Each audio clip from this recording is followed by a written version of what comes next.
გამარჯობათ. დღეს ჩვენ ვაგრძელებთ გადაცემას ფაზისის აკადემიის კვლევები.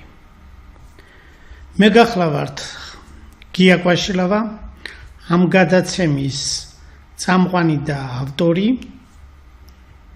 ფაზისის აკადემიის პრეზიდენტი, ეკონომიკის დოქტორი, მათემატიკის დოქტორი. ძვირფასო ტელემაყურებლებო, ჩვენ საუბრობდით წინა გადაცემებში საკმაოდ დეტალურად რიგ წერილობით წყაროებზე. ამჟამად ჩვენ გვექნება საუბარი ბერძნულ წერილობით წყაროებზე. ბერძნული წერილობითი წყაროები ესოდე მნიშვნელოვანია ჩვენი ისტორიის აღდგენისათვის, რეკონსტრუქციისათვის, რომელიც ძირითადად არის ანტიკური ხანის კოლხეთის თემასთან დაკავშირებული. თქვენ მოგეხსენებათ, ჩვენ რამდენჯერმე წინა გადაცემებში ვთქვით, რომ ადამიანი როგორც მოაზროვნე ყალიბდება ძირითადად შემდეგი სამი აზროვნებითი ფორმით. ეს ცნობილია თქვენთვის წინა გადაცემებიდან, რომელიც ჩვენ გამოვყავით, ძირითადად რომელიც სამზე საუბრობდით. ადამიანი აზროვნებს როგორც მითოსურად, ანუ ადამიანს აქვს მითოსური აზროვნება. შემდეგი ჩვენ გამოვყავით ადამიანის აზროვნების სახე რელიგიური აზროვნება.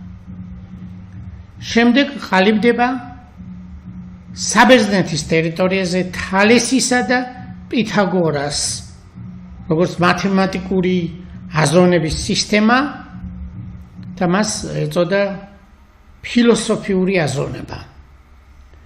ესე იგი, ჩამოვთვალოთ, რომ ადამიანები აზროვნებენ ზოგადად მითოსური აზროვნება აქვს, რელიგიური აზროვნება და ფილოსოფიური აზროვნება. ამ ჩამონათვალში არ არის კიდევ ერთი აზროვნების სისტემა. წარმოვიდგინოთ, რომ ადამიანი ცხოვრობს ოჯახში, რომელიც მითოსურად აზროვნებს, რელიგიურად აზროვნებს და ფილოსოფიურად. წარმოვიდგინოთ ასეთი ადამიანი. მაგრამ არსებობისთვის, ყოველ შემთხვევაში, მატერიალური არსებობისთვის ადამიანისთვის საჭიროა საკვები. ამიტომ ჩნდება ბერძნულ სამყაროში გაგება ოჯახის სამეურნეო საქმეების შესახებ. თქვენ მოგეხსენებათ, რომ ბერძნულად ოჯახი ოიკონომოს არის, საოჯახო საქმეების მართვა, ანუ მართვა სიტყვა არის ნომოს, ოიკონომოს, ეს არის საოჯახო საქმეების მართვა. ზოგადად ეს რომ დახელოვნებაში გადავიდეს, ანუ დაოსტატდეს საოჯახო საქმეების კეთებაში, მას ბერძნულად ასე ქვია ეკონომიკა, ანუ ოიკონომიკა. თქვენ მოგეხსენებათ, რომ ჩვენ წინა გადაცემებში საუბრობდით, რა თქმა უნდა ეს ტერმინი ყალიბდება არისტოტელესთან, ანუ არსებობს ეკონომიკის მეცნიერება, ასეთი ტერმინი, იქვე არის მათემატიკის მეცნიერება და სახელებული არისტოტელესთან. მაგრამ როგორც ასეთი აზროვნება ეკონომიკური, არა ამ დროს ყალიბდება, არამედ უფრო გაცილებით ადრე. ამის საჩვენებლად ჩვენ მაშინ წინა ვთქვით, ადამიანი როგორც არსება, საკვების მოპოვებისთვის აუცილებელია სწორედ საოჯახო ურთიერთობების და საოჯახო სამეურნეო საქმეების კეთება. ჩვენ მსგავსი ტერმინები ვთქვით, რომ იყო შუამდინარეთში საოჯახო საქმეების კეთებას, რასაც ჩვენ ახლა ეკონომიკას ვუწოდებთ, ეს ტერმინი არსებობს. და მეორე ტერმინი, რომელიც ეკონომისტებისთვის შესაძლებელია ასე ვთქვათ, სიახლეც უნდა ყოფილიყო, კაპიტალის ტერმინი ტერმინი, რომელიც კაპიტალი ეს უკვე აგერ მე-19 საუკუნეში შემოსული ტერმინია ეკონომიკაში. საერთოდ ეკონომიკური აზროვნება თქვით რომ ადრე დაიწყო, მაგრამ აი კაპიტალი ტერმინი ნაწარმოებია ლათინური სიტყვა კაპიტან. ეს არის როგორც ჩვენ ვიცით ეკონომიკური მეცნიერების ისტორიაში ეს არის ხარისთავთან დაკავშირებული. ანუ სიმდიდრე მრავალფეროვნებით განისაზღვრებოდა, მაგრამ ერთ-ერთი განსაზღვრულობა სიმდიდრის დათვლისა არის რამდენი ხარი ყავს ადამიანს და ხარის თავებს კაპი ერქვა ლათინურად და რამდენი ხარის თავიანი ესე იგი საქონელი ყავს ეს აქედან გამომდინარე სიტყვა კაპიტალი აქედან ნაწარმოება. ქართულშიც აი ტერმინი საქონელი აი როგორც ვიცით ხარს და ძროხას ქვია ხო? აქედან მოდის საქონელი, გაგება ზოგადად საქონელი, წვრილფეხაც არის, მსხვილფეხა და ასე შემდეგ. მაგრამ საქონელი აი ეს ტერმინი რაც ქონებასთანაა დაკავშირებული, ანუ სიმდიდრისა ათვლასთან, აი ეს არის ქართულში საქონელი.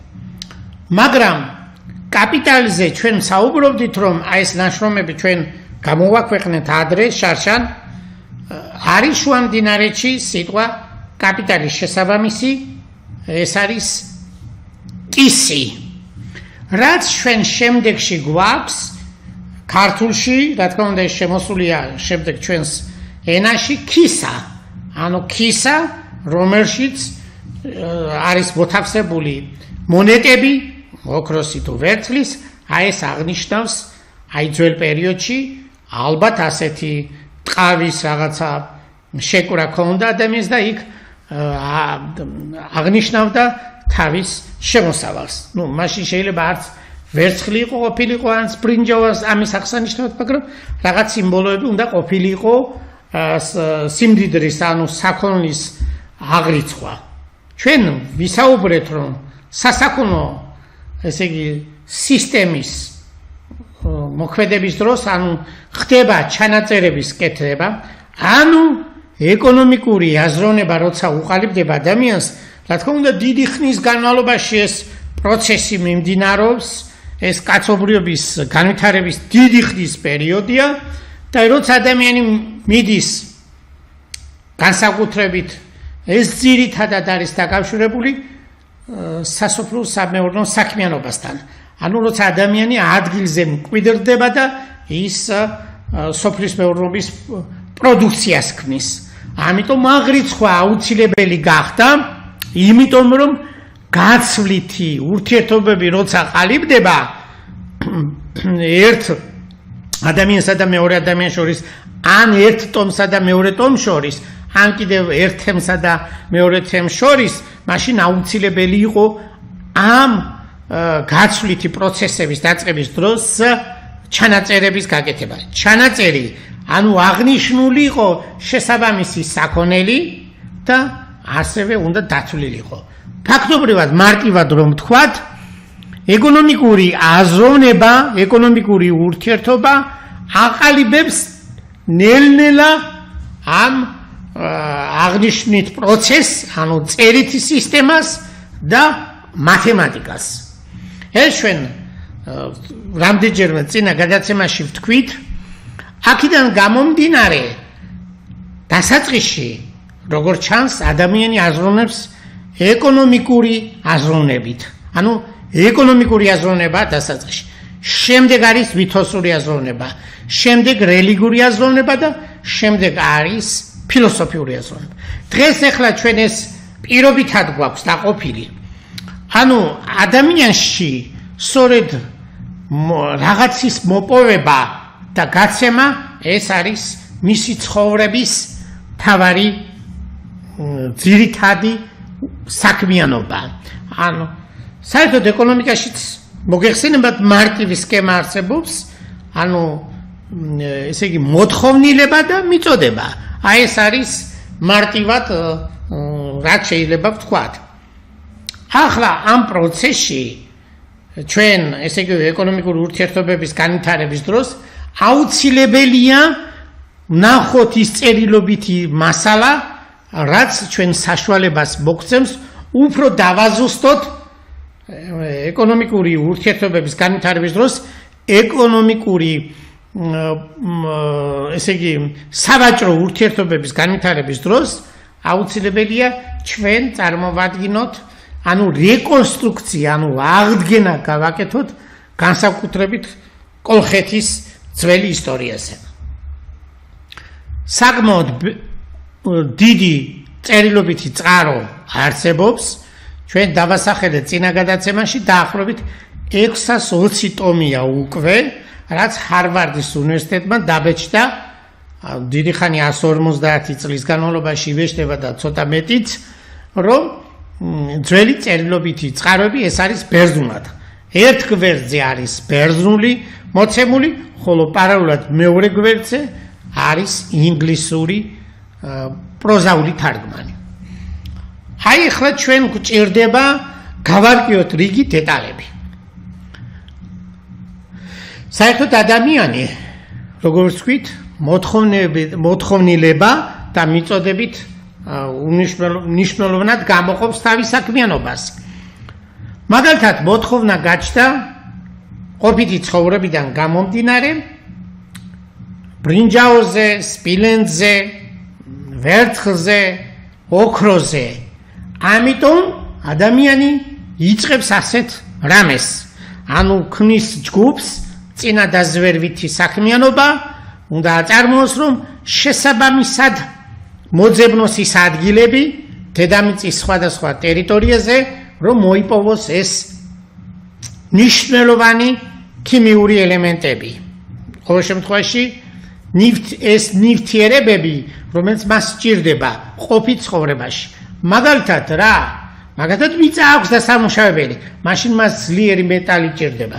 რა თქმა უნდა, ამ შემთხვევაში რკინა ძალიან გვიან ხდება საქმიანობაში, ადამიანის საქმიანობაში ნაკლებად დასაწყისში ეს არ ჩანდა, მაგრამ მოგვიანებით ეს აღმოჩნდა კოლხეთში ხალიბები იყო ასეთი ტომები და თქვენ მოგეხსენებათ, რომ ბერძნულად ფოლადს ამიტომ ქვია ხალიბოსი. ახლა დავიწყოთ ის, რაც მნიშვნელოვნად წარმოგვიდგენს კოლხების უძველეს სავაჭრო ეკონომიკურ ურთიერთობებს. აღმოჩნდა ძველ ბერძნულ წყაროების მიხედვით, ეს შეიძლება იყოს ქრისტეს შობამდე დაწერილი და ქრისტეს შობის აქეთ. აი მაგალითად გვაქვს პლინიუსთან მრავალი მნიშვნელოვანი ინფორმაცია, მაგრამ ეს დავასახელებდი აქ ძირითადად, ანუ სავაჭრო ეკონომიკური ურთიერთობები ყალიბდება ძირითადად საქართველოს ტერიტორიაზე. ეს არის ჩვენ ვიცით შემდეგში, რა თქმა უნდა, აბრეშუმის გზა და ეს არის ძირითადად ორი მდინარე, მტკვარი და რიონი. აი მტკვარსა და რიონის გასწვრივ გადის ეს გზა, რა თქმა უნდა, სხვა სავაჭრო ეკონომიკური ურთიერთობებისთვის აბრეშუმის გზა სხვა სამხრეთ ნაწილშიც გადის. მაგრამ ყოველ შემთხვევაში ეს რამდენიმე გზა იმისთვის იყო საჭირო, რომ ზოგჯერ ერთი გზა ჩაიკეტებოდა, მეორე ამუშავდებოდა, 3-4 შეიძლება და ყოფილიყო პარალელურად. ეს გააჩნია იმდროინდელ პოლიტიკურ სიტუაციებთან დაკავშირებით, როგორი იყო გადაადგილება საქონლისა, ესე მარტივი არ იყო. როგორც ვიცით, მტკვარი და რიონია უმთავრესი. მტკვარი და რიონი ბერძნულ წერილობით წყაროებში საკმაოდ ხშირად ხდება. კურა არის როგორც ასეთი შეიძლება ვთქვათ, მტკვარი და ყველაზე მეტად ცნობილი არის რიონი. მას ბერძნულად ფაზისი ქვია.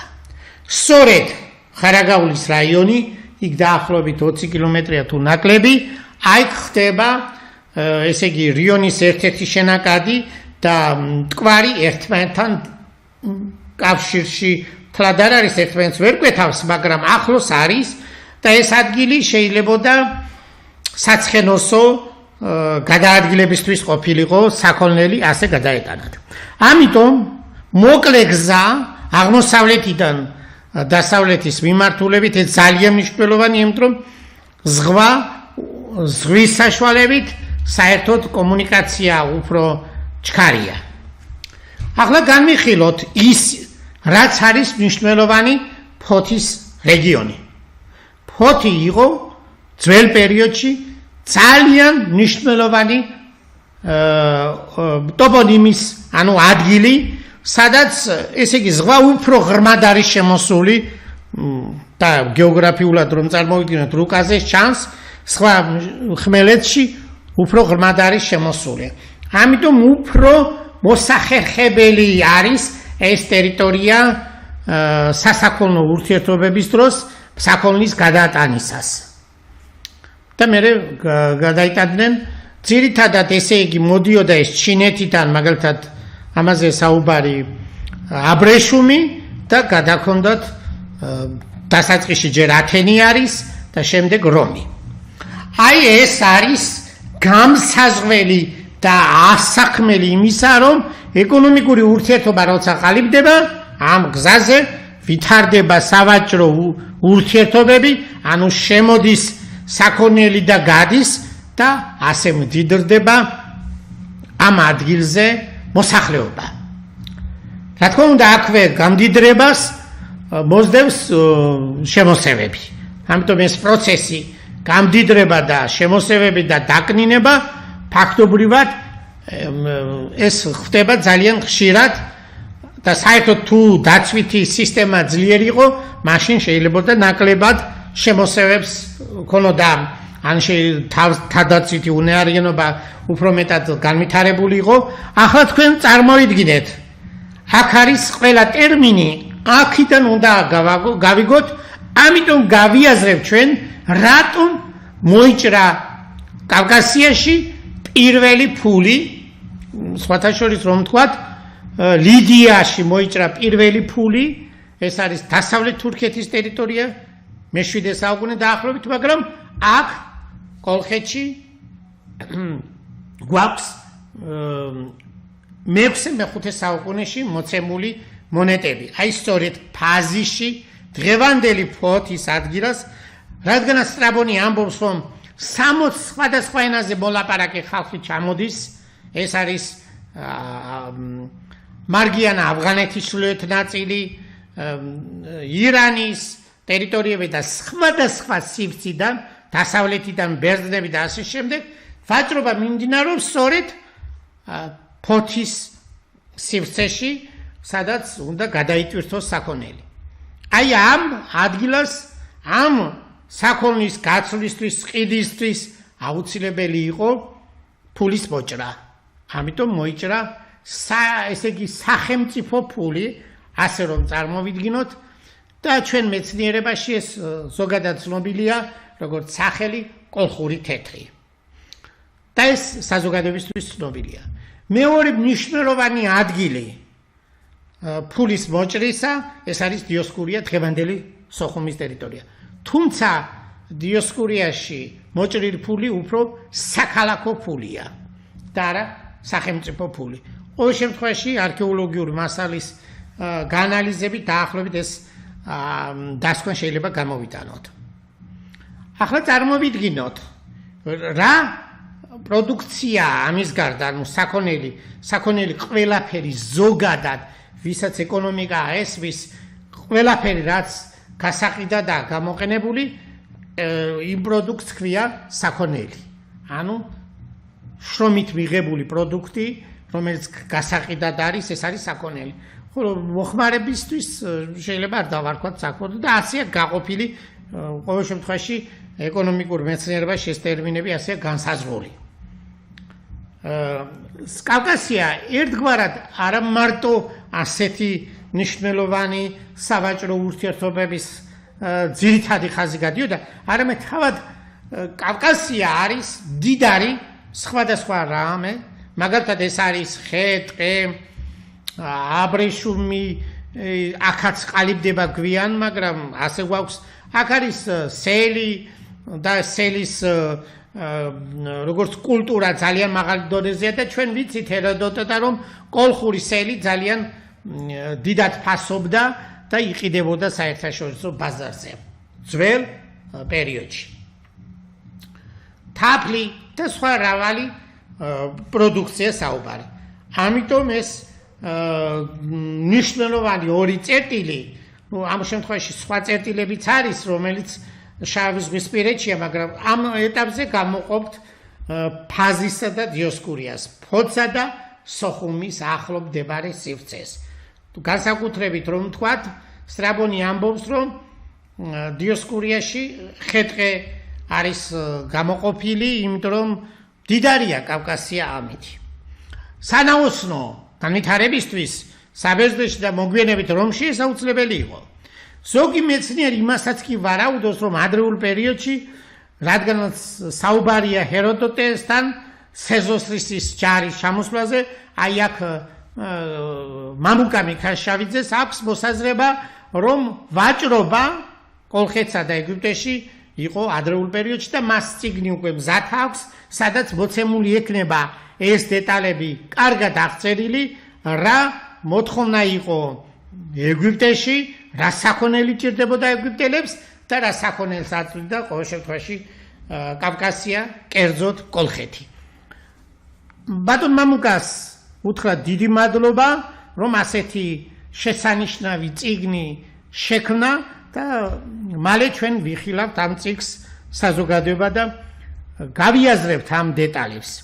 ეხლა გავაგრძელოთ ის, რაც მნიშვნელოვანია სახელმწიფოებრივი ჩამოყალიბებისთვის და ამ წერილობით ძეგლების მიხედვით, რომელზეც საუბარია ბერძნულზე, ძირითადად ჩვენ ახლა საუბარი ასევე შემდეგ გადაცემაში გვექნება ეგვიპტურ წერილობით წყაროებზე საუბარი, შუმერულ წერილობით წყაროებზე, რომლიდანაც გამომდინარე ასევე მრავალია სხვა წერილობით წყაროები, ხეთური და ასე შემდეგ, რაღაც რეკონსტრუქცია შეგვიძლია ჩვენ ადრეული პერიოდის სავაჭრო ეკონომიკური ურთიერთობების გასაანალიზებლად.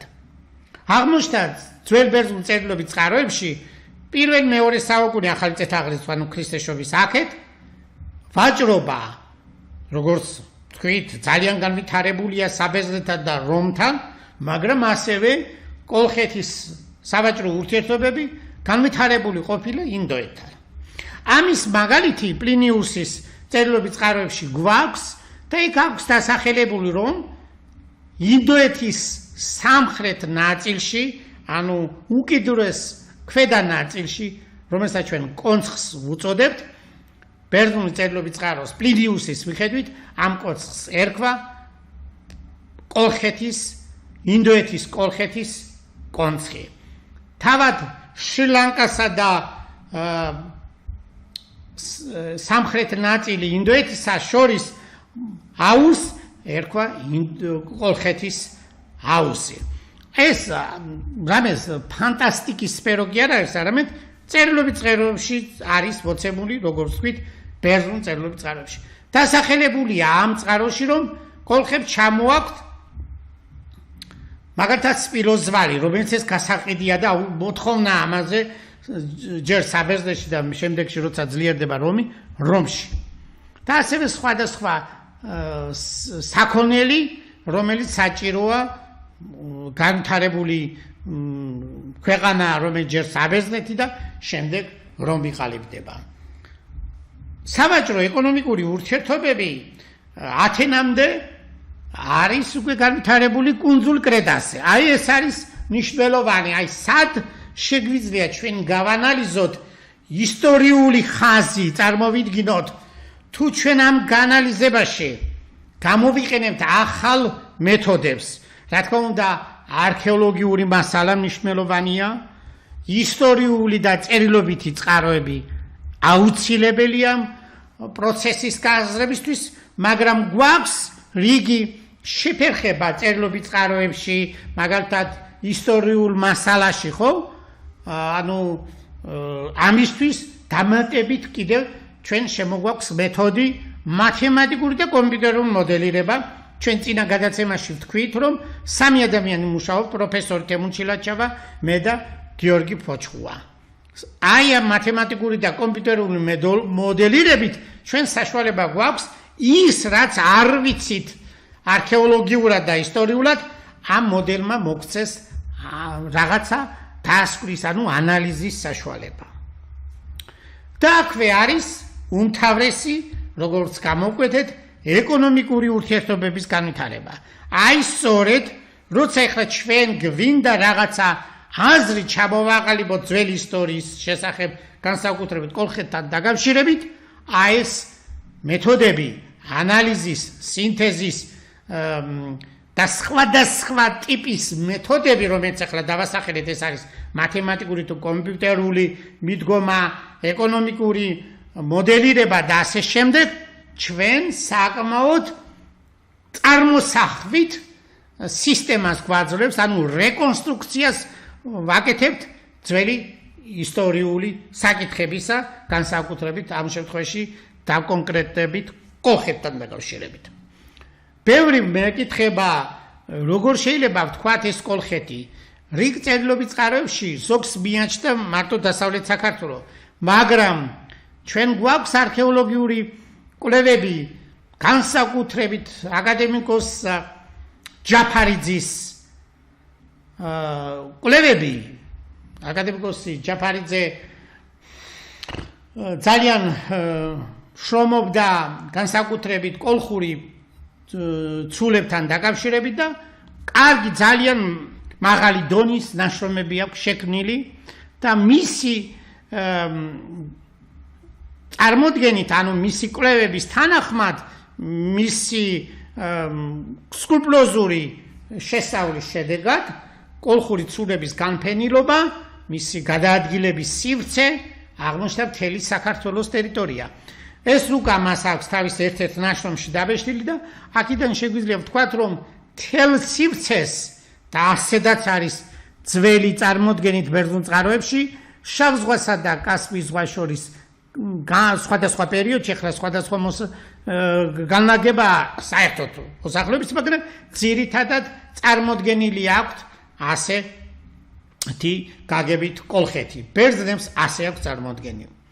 აქვე აღნიშნავთ, ეს კოლხური გაგება ტერმინი ეს არის დაკავშირებული ივანე ჯავახიშვილის კვლევების თანახმად თა კოლასთან. ეს არის დღევანდელი თურქეთის ტერიტორიაზე, სადაც ქართველური მოსახლეობის დასაწყისი გენეზისი არის და ამ ადგილას კოლას გარშემო მაცხოვრებელ ტომებს ერქვა კოლხი.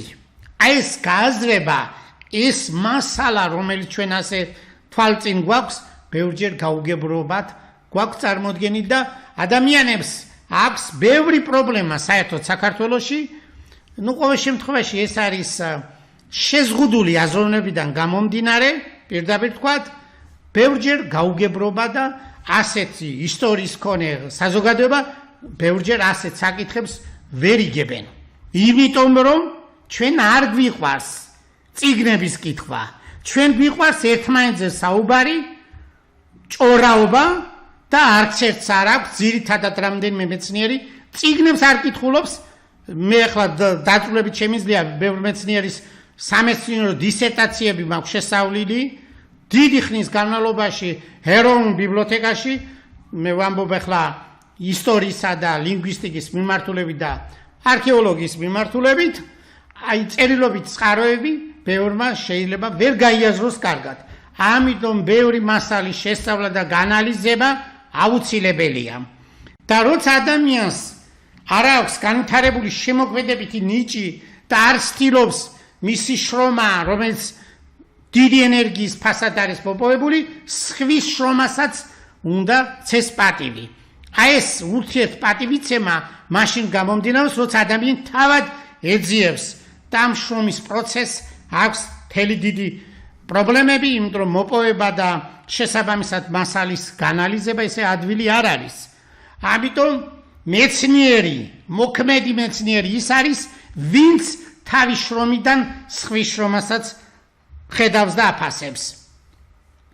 ამიტომ, როცა ჩვენ წიგნების კითხვა არ გვიყვარს ზოგადად და მარტო Facebook-ზე თითების გამოყენება და წერა-კითხვის უცნობარი საზოგადოება ბევრი როცა ყვავს, მაშინ ჩვენ ბევრი პრობლემები გვიჩნდება ზოგადად.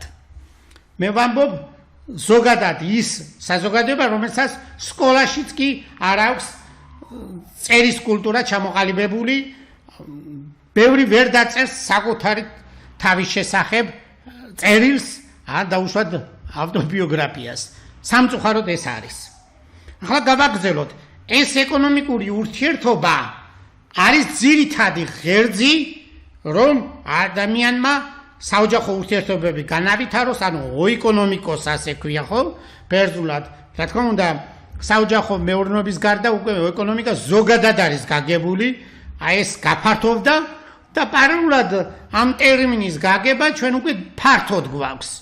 ეკონომიკა უკვე არა ოჯახური, საოჯახო მეურნეობა, არამედ მთლიანად ყველა ურთიერთობას, მის განვითარებას, ეკონომიკური ურთიერთობების განვითარებები ზოგადად ვიცით და ეს ეკონომიკური საკითხები ასე უკვე კარგად არის შესწავლილი.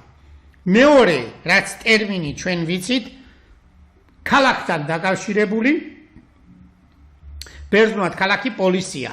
აი სიტყვიდან, ანუ საქალაქო საქმეების დახელოვნება, ანუ საქალაქო საქმეებში დაოსტატებას ქვია პოლიტიკა.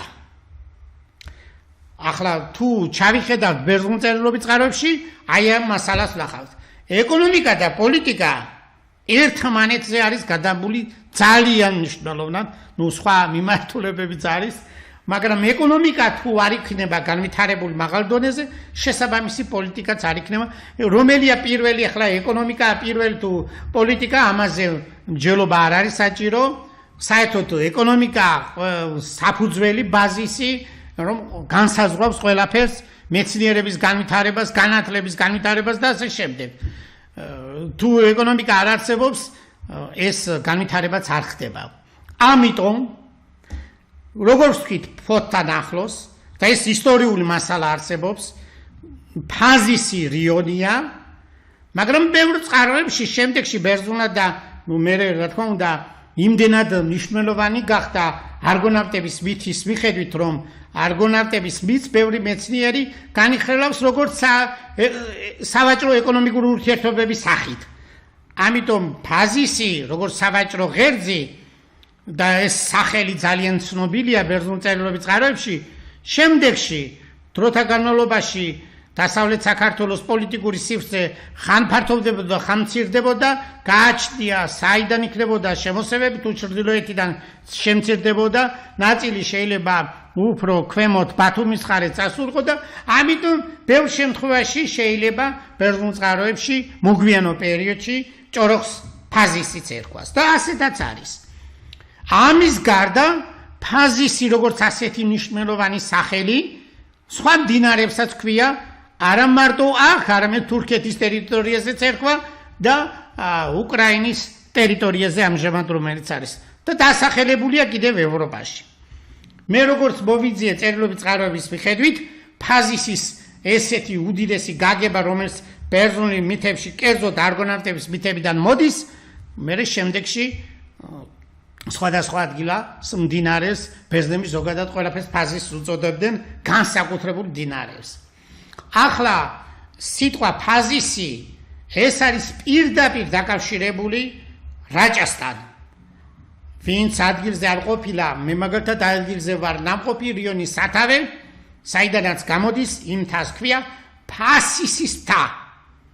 და დადეშიძეს და აკაკი წერეთელს რომ ეს არ დაეწერა დღევანდელ საზოგადოებას, ზოგადად საქართველოში ზემო რაჭის მოსახლეობის გარდა არავის არ ეცოდინებოდა ეს ამბავი. ასე მოხდებოდა ყოველ შემთხვევაში. ამიტომ ჩანაწერებს, ძველ ჩანაწერებს დიდი მნიშვნელობა აქვს. ფასისი ეს არის რიონი და რა თქმა უნდა ფასის მთლიანად შეიძლება მთლიან ზედაპირზე, ანუ თელ სივრცეში ბერძნებისთვის არ ქმეოდა ეს გააჩნია სანამდე თვითონ იცნობდნენ გეოგრაფიულად ამ სივრცეს. ამიტომ ჩვენ უნდა წარმოვიდგინოთ ფაზისი არა მარტო ერთი მიმართულებით, არამედ მას სხვა განშტოებაც აქვს, ანუ შენაკადი, რომელიც უახლოვდება, როგორც ვთქვით, რამდენიმე წუთის წინ მტკვარს. აი სწორედ ბევრჯერ ბერძნულ წყაროებში არის ნათქვამი, რომ მოდის ფაზისის სათავე არის სომხეთის სივრციდან მთლად სომხეთიდან არ მოდის, მაგრამ ძირითადად იმ თემზე აქვს წარმოდგენა განსაკუთრების სწრაფოს.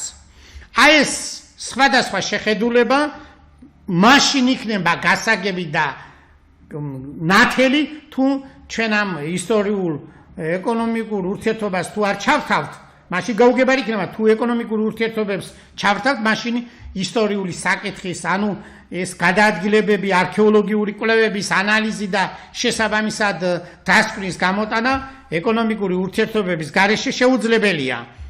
და ვთქვით, რომ სწორედ ეკონომიკა, ანუ ეკონომიკური აზროვნება დასაწყისში ადამიანისთვის ყოველთვის ადამიანს პირველად საკვები ჭირდება და ყოველ შემთხვევაში ასეა მოწყობილი ადამიანი, ახლა ამაზე კამათი არ მინდა.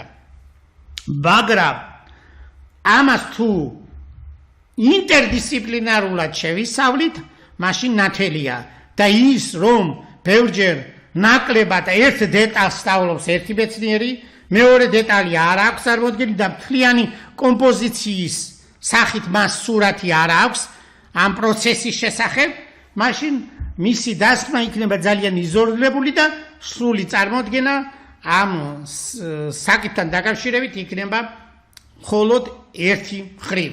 მეორე მხრივ და მრავალმხრივი ანალიზი ვერ იქნება და ვერც დისერტაციაში შესაბამისად აღინიშნება ეს ამბავი.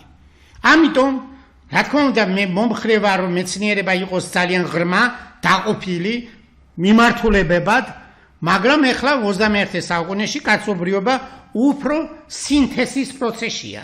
ანუ მრავალი სამეცნიერო მიღწევების, სხვადასხვა დარგების ინტერდისციპლინარული გამოყენება და უკვე შედეგზე გადის კაცობრიობა. ეს მრავალჯერ გვითქვამს, მაგალითად მათემატიკური მოდელირება მედიცინაში როგორ არის გამოყენებული, ეს უბრალოდ ესე არ არის. ფიზიკაში მათემატიკური მოდელირება ყველაზე მნიშვნელოვნად არის, მექანიკაში, მაგრამ მედიცინაში შეიძლება ბევრმა არც იცის. ეპიდემიოლოგიაში და სხვა მიმართულებით, საერთოდ ახლა სოციოლოგიაში და არქეოლოგიაშიც მათემატიკას აქვს თავისი მნიშვნელობა, დანიშნულება. ყოველ შემთხვევაში არქეოლოგიაში გაზომვითი პროცესები ეს მარტივი არითმეტიკა, მაგრამ ზოგჯერ თუ არ იცით ფართობის გამოთვლა, მაშინ ვერ გაიგებთ ამ ფართობის წარმოდგენით, თუ არ იცით გვერდებით და გვერდების გამრავლებით ფართობი მიიღება ან პერიმეტრი და აქ მათემატიკა როგორ არ არის საჭირო.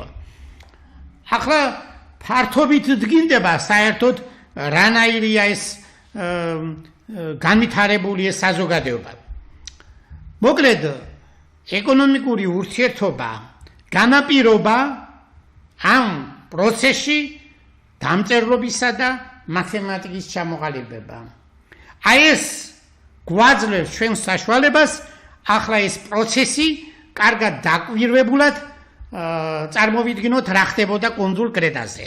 კუნძული კრეტა არის ხმელთაშუა ზღვის აუზში, ფაქტობრივად შუაში, ის მდებარეობს ჩრდილოეთსა და სამხრეთ შორის შუა ნაწილში და ანუ სავაჭრო ეკონომიკური ურთიერთობებისთვის აუცილებელი იყო სანაოსნო სისტემის განვითარების დროს ან რაღაცა ნაწილში შესვენება გაეკეთებინა ნაოსნებს, ამისთვის კუნძულ კრეტაზე გადასახადი იყო დაკისრებული ამ სანაოსნო სისტემის პერიოდში. და აი, სწორედ აქ გვაძლევს საშუალება ეკონომიკური პროცესი დავინახოთ, როგორ დიდრდება ეკონომიკურად კრეტა, კუნძული კრეტა. ჩვენ წინა გადაცემაში ვთქვით, რომ ძველ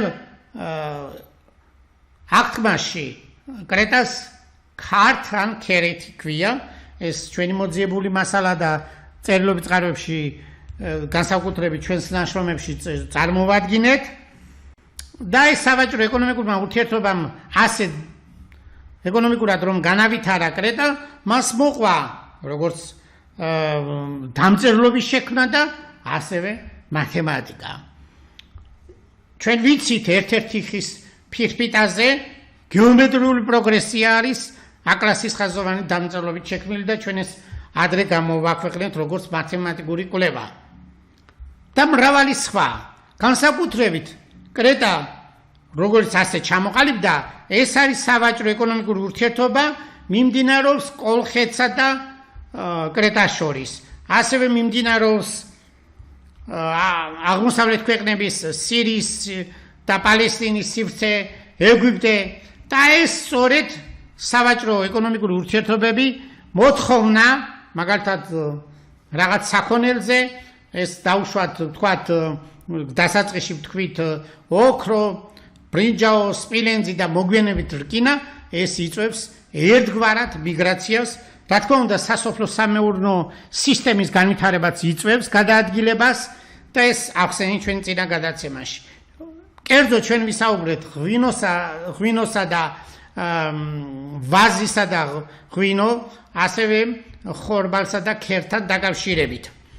საკვები პროდუქცია და ეს მნიშვნელოვანი სითხე აუცილებელი იყო.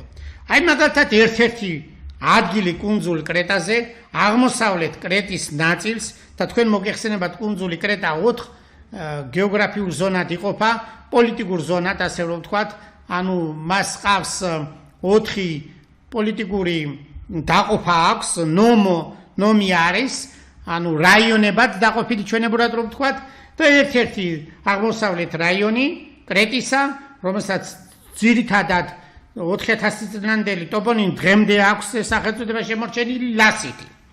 ლასიტში კერძოდ ეპანო ზაკროში, ანუ ზემო ზაკროში აღმოჩენილი იქნა, ჩვენ ეს ძალიან დაწვრილებით შევისწავლეთ, სამეცნიერო ექსპედიცია 2013 წელს 2018-ში 2019-ში 2023 და ახლა 2026-შიც გამართლდა უკვე შესწავლილი გვაქვს არა მარტო ეს ადგილები, არამედ მრავალი არქეოლოგიური ზონა.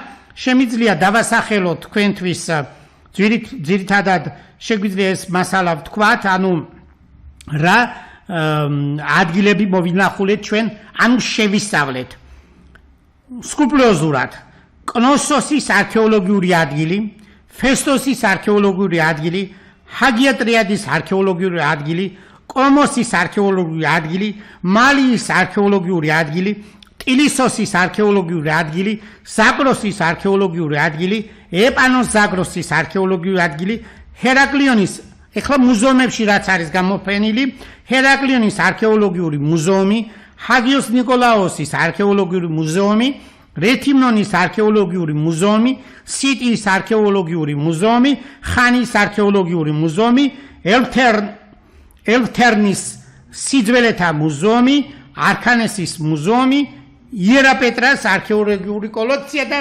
სხვა მრავალი, რომელიც კუნძულ კრეტაზე დღეს მუშაობს. ზემოაღნიშნული მუზეუმების არქეოლოგიური მასალა დეტალურად იქნა დათვალიერებული და აღრიცხული. ეს არის კრეტული იეროგლიფური წარწერები, რომელიც თქვით უკვე ეკონომიკური ურთიერთობებს ასახავს. ფესტოსის დისკოს წარწერა, ეს არის რელიგიური დანიშნულების ტექსტი. აკლასის ხაზოვანი დამწერლობის შესრულებული თიხის პირფიტები დაახლოებით 1427-ია და ესეც ძირითადად ეკონომიკური ურთიერთობების ამსახველი ტექსტებია. შემდეგში აკლასის ხაზოვანი და ყალიბდება ბ-კლასის ხაზოვანი წარწერები და ეს არის მიკენური ხანის ბერძნული ენა, ხოლო ჩვენი გაშიფრით A-კლასის ხაზოვანი არის პროტოქართველური ენა. და B-კლასის ხაზოვანი წარწერები, რომელიც არის მოგვიანო, A-კლასის ხაზოვანი უფრო ადრეული, ეს ჩვენ ამაზე ვსაუბრობდი და ეს ტერმინი პირობითად დაარქვა ევანსმა, ვინც აღმოაჩინა, რადგანაც ევანსმა მაშინ არ იცოდა 1900 წელს A-კლასის ხაზოვანი დამწერლობის შესრულებული ენა რა იყო და ჩვენი გაშიფრით ეს არის პროტოქართველური, ხოლო B-კლასის ხაზოვანი წარწერების დეშიფრაცია 1952-53 წლებში ინგლისელმა არქიტექტორმა მაიკლ ვენტრისმა გააკეთა და უკვე ვიცით რომ ეს წარწერები B-კლასის ხაზოვანი წარწერები არის მიკენური ხანის ბერძნული. შემდეგ ჩვენ შევისწავლეთ პასიფაეს, ანუ კრეტის დედოფლის, ანუ მეფის ცივილიზაციის ბეჭდები და საკულტო ნივთები, მრავალი პითოსი, ანუ ჩვენებრივად ქვევრები, ადმინისტრაციული ეკონომიკური სახის არქეოლოგიური და დოკუმენტური მასალები და სხვა. განსაკუთრებული ყურადღება დავუთმეთ კრეტულ იეროგლიფურ და A-კლასის ხაზოვანი წარწერებს, როგორც გითხარით, კრეტული იეროგლიფები 347 წარწერა არის, ხოლო აკლასის ხაზოვანი წარწერა დაახლოებით 1427-ია, ცოტა მეტის დღეს. ჩვენი დეშიფრაციით საერთო ქართველურ ენაზე გაიშიფრა და ამოვიკითხეთ ისეთი მნიშვნელოვანი ტოპონიმები, ანუ ძირითადად ეს რაც არის ძველი კოლხეთთან დაკავშირებული, ძველი ბერძნული წერილობის წყაროებში, ჰომეროსში და მრავალ ესე იგი ამის გარდა აპოლონის როდოსელის არგონავტიკაში, ენეიდა ეს ძალიან მნიშვნელოვანი ლათინური ნაშრომი, რომელიც ლიტერატურული ნაწარმოებია ვირგილიუსისა, ჰესიოდე, მრავალი ახლა სხვადასხვა პერიოდებს აღარ ვიტყვით, კალიმაქე, ეს გადარჩენილი მისი ფრაგმენტები ამ ნაწერები, მისი რომელიც ჩვენ რამდენიმე ვნახეთ სხვადასხვა ადგილებში, მაგალითად ეს არის ინგლისში დაცული რამდენიმე პაპირუსი. აი საერთოდ აკლასის ხაზოვანი წარწერებისა და კრეტული იეროგლიფებით შესრულებული მასალები, რომელიც არის სხვადასხვაზე და ეს წარწერები, ტექსტი ამოვიკითხეთ და ვნახეთ, დეშიფრაცია გავაკეთეთ საერთო ქართულ ენაზე, თქვით რომ ეს ეკონომიკური და მათემატიკური ტექსტები, ამიტომ დეშიფრაციას სწორედ ამ სპეციალობის მქონე ადამიანი შეძლებს. სხვანაირად ეს შეუძლებელია, მაგრამ ლინგვისტიკის ცოდნა აუცილებელია. ლინგვისტიკის გარეშე ჩვენ ვერაფერს ვერ დავადგენთ აქ. აი ამ წარწერებში ჩვენ წავიკითხეთ ძალიან მნიშვნელოვანი ტექსტები, მაგრამ გამოვყოფთ რამდენიმე ძირითად ტერმინებს, ანუ ძირითად ტოპონიმებს, აია, რა თქმა უნდა ამ შემთხვევაში შეიძლება ეს თვა ტოპონიმი არ არის, მაგრამ დაკავშირებულია აია ღმერთთან, ხალღმერთთან, კოლხეთი, აიეტი, კუტაია, ქუთაია, ლასითი და სხვა. მაკირონი, მაკრონიც, ნუ ყოველ შემთხვევაში მაკარიტე არის მაკრონთან დასახლება. ჩვენი კვლევების მიხედვით კრეტული იეროგლიფური და აკლასის ხაზოვანი დამწერლობის შესრულებული თიხისა და ქვის ფირფიტები, რაც ვიცით ბერძნული წერილობის წყაროების მიხედვით, ეს არის კოლხური კვირბები.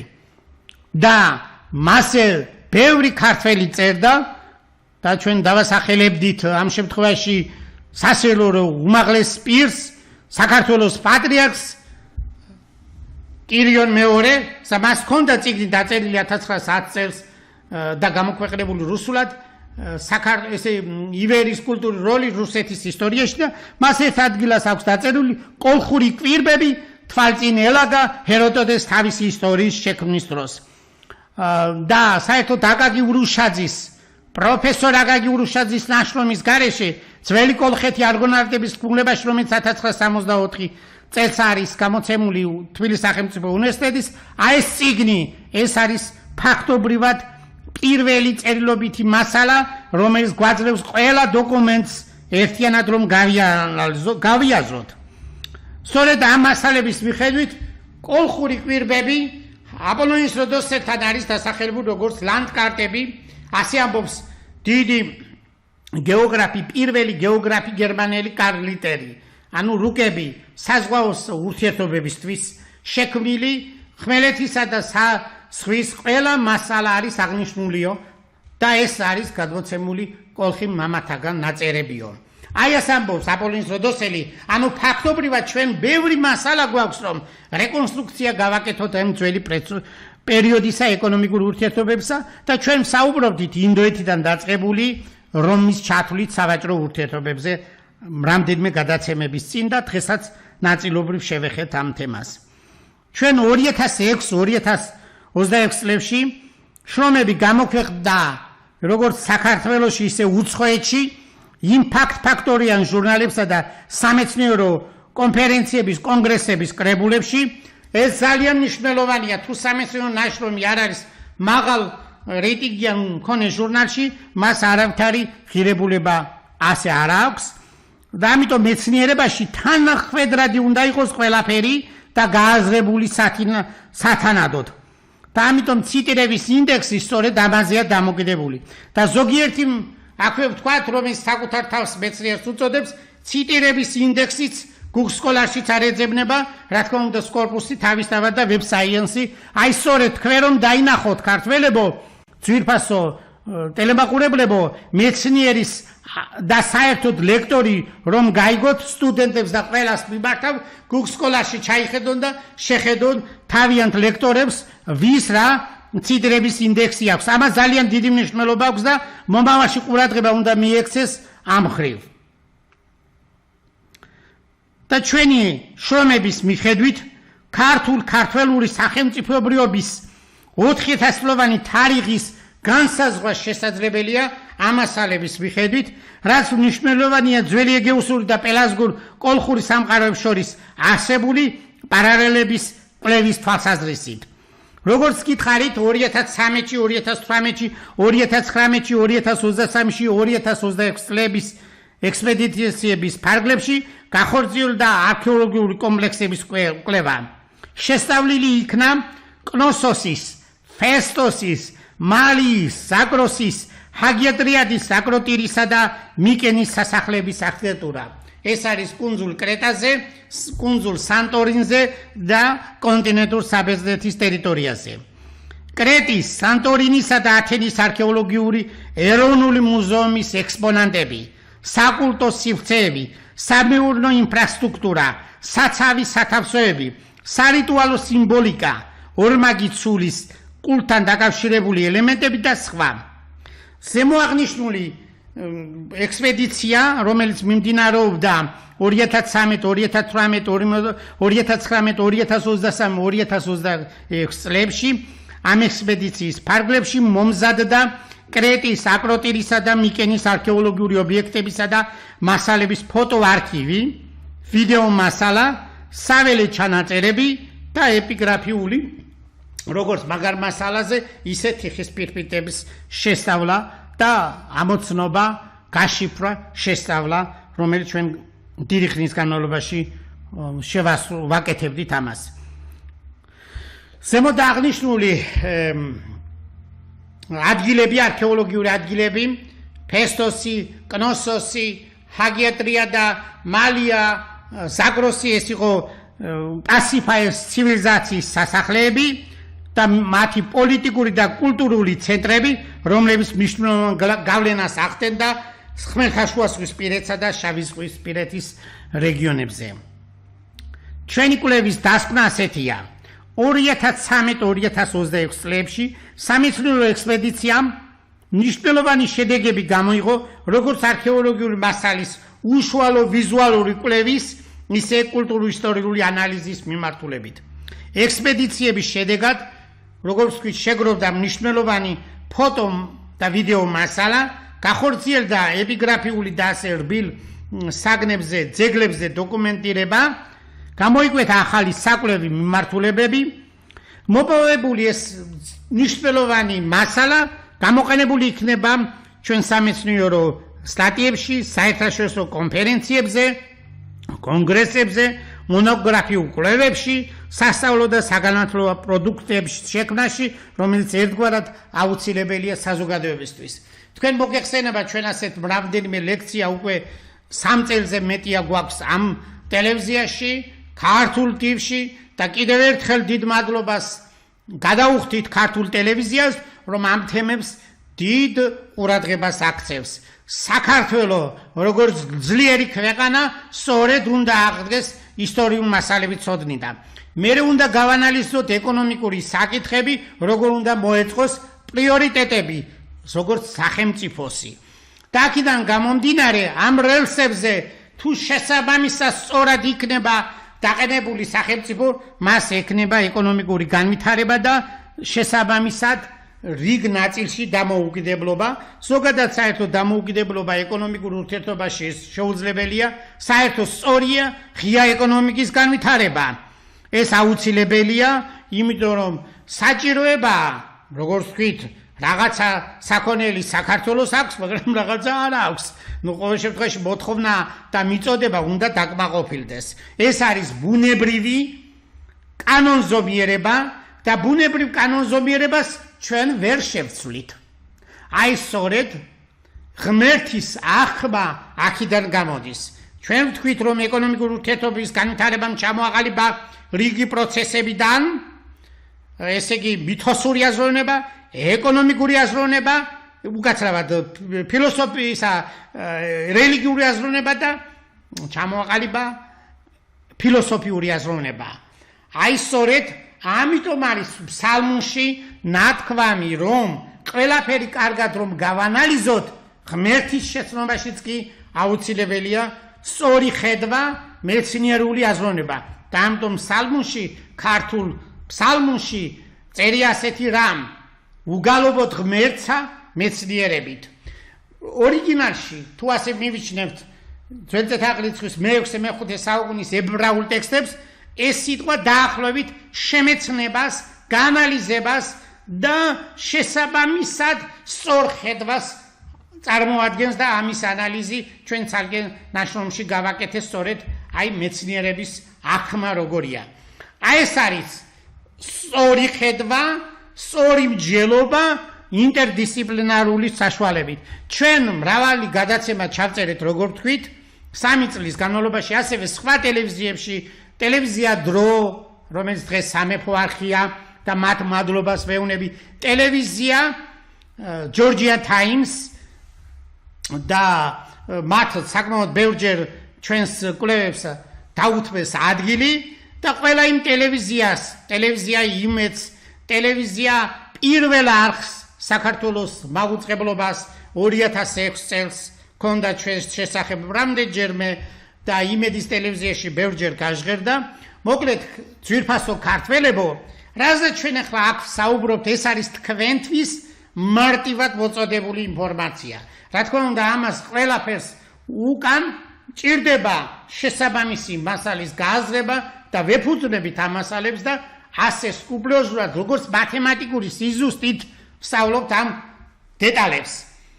ვისაც ეს ასე თუ ისე შეუძლია წარმოიდგინოს, თქვენ შეგიძლიათ YouTube-ს არხზე ძველი გადაცემები ნახოთ მიყოლებით და ასევე ჩვენს Facebook გვერდზე მიადევნოს თვალი გია კვაშილავას სახელით არის YouTube და ასევე Facebook გვერდზე.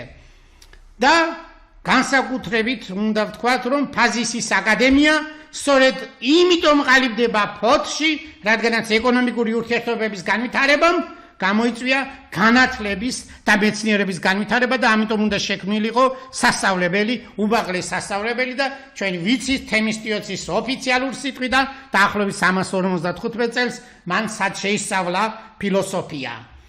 ძვირფასო ტელემაყურებლებო, ჩვენ შემდეგ ტელეგადაცემაში ვისაუბრებთ ფაზისის აკადემიის დაფუძნებაზე და რა მიზეზებმა წარმოგვიდგინა ასეთი სახით ანტიკურ ხანაში და შემდეგ ჩვენ ვიცით რომ 1974 წელს ფაზისის აკადემია საქართველოს მეცნიერებათა ეროვნული აკადემიის ხელმძღვანელობით ძირითადად აკადემიკოსების ხელდასმით მათი